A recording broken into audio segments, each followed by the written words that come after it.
Good morning, children. I hope everybody is fine. Welcome to sixth online class. Today we are going to start the new lesson from civics, our community life, unity in diversity. Let us go for introduction. Man is called a social animal. It is impossible to live without a society or a community on the earth.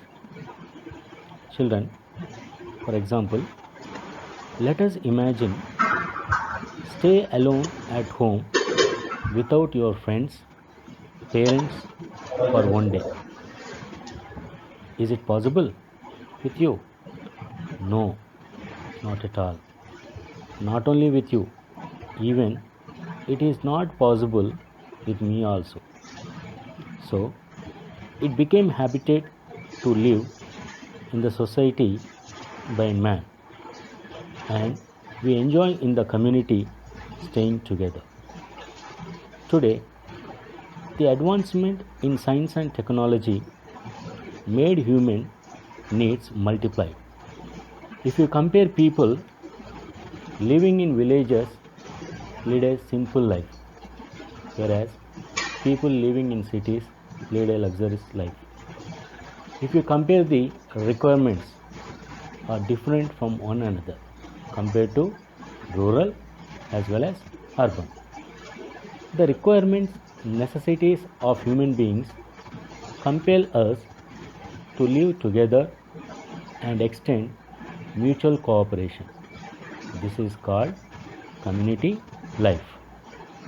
Next subtopic comes to you community and interdependency. Now let us know what is a community.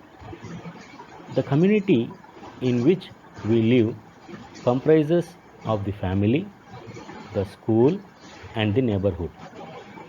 The families living close to one another in a particular area form a neighborhood. Children, for example, here our neighbors in apartment, colony, etc.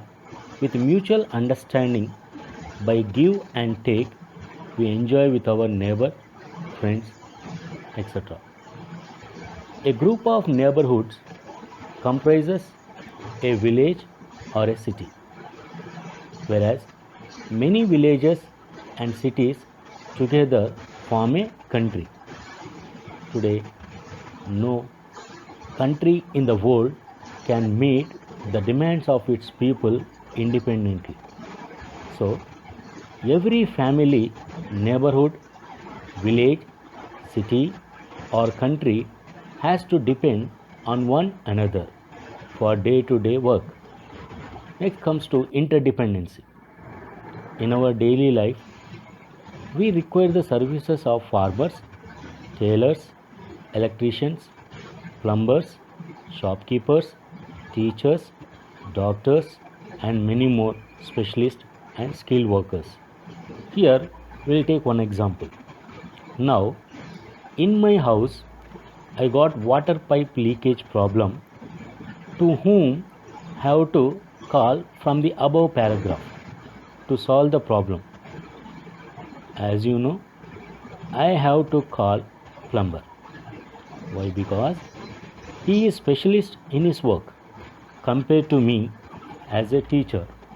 So, therefore, my dependency is there on the other professions. So, the interdependency in every sphere of life promotes a feeling of togetherness, belongingness, and social well-being. Next subtopic comes to community, the family. Children, as you know, all of us live in a family. The most important part of our life is our family only. And we are going to learn much more from our family members only in our life. So, the family is the first and the smallest unit of the community. The family is also called our first school. Why? Because here the child observes, imitates, and learns various skills like walking, talking, and interacting with others. So, we call our mother as the first teacher. Why? Because we are going to learn first from our mother only. The mother tongue enables the child to express her feelings. Here, everybody is familiar with their mother tongue only. So, when we express our feelings in our mother tongue, it is easy to understand and get satisfaction. Especially in lower classes, to the students, to some extent, teachers will be using mother tongue only to make them to understand the concept. Inculcation of civic values like discipline, dedication, honesty, patriotism, obedience, truthfulness, sacrifice, and cooperation help the child in the development of his personality. Here, one more example we'll take here. The above paragraph, what we read just now, make us to learn from our family members, friends, relatives, community, etc. to become a good citizen of the country and make us proud in the society. These civic and moral values are called sanskars. Children, try to recall the contribution of your family in bringing you up and helping in developing your personality. There are so many things what your parents have done to you. It is not measurable throughout our life. So, be honesty in every aspect. So, we must respect and obey our parents and elders. Not only this, we have to be cooperative, helpful, and loyal to the family members. We should take keen interest in our studies and carry on other responsibilities. Our parents are not only our well-wishers but also our friend, philosopher, and guide. Next subtopic comes to is community, the school.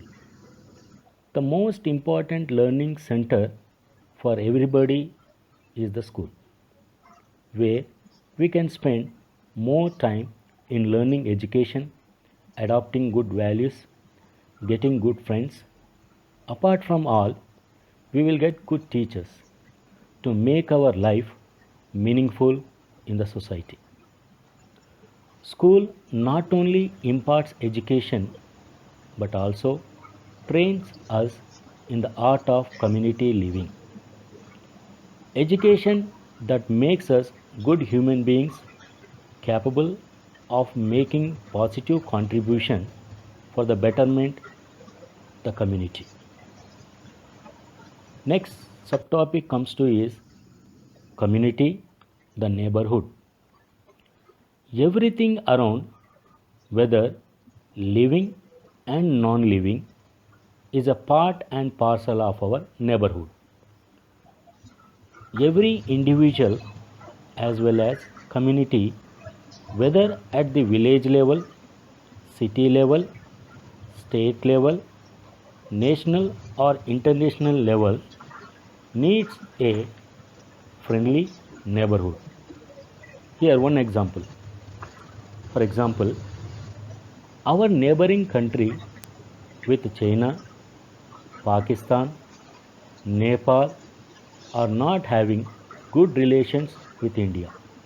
So, there is always tensions near to the borders. So, we have to maintain good relations with neighbors to stay peace.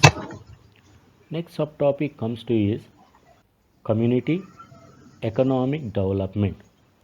How the people has been given the importance for the economic development.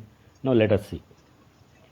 Early, man used to do all jobs himself because he lived alone. When man started settled life at one place, different people started doing different jobs. The dependency on one another gave rise to the village community and also to the concept of division of labor. That means division of labor make them easy to do the jobs, different jobs that is. In the earlier stage, village activities were limited to hunting, fishing, cattle rearing and farming. Gradually, increase in needs gave rise to different occupations.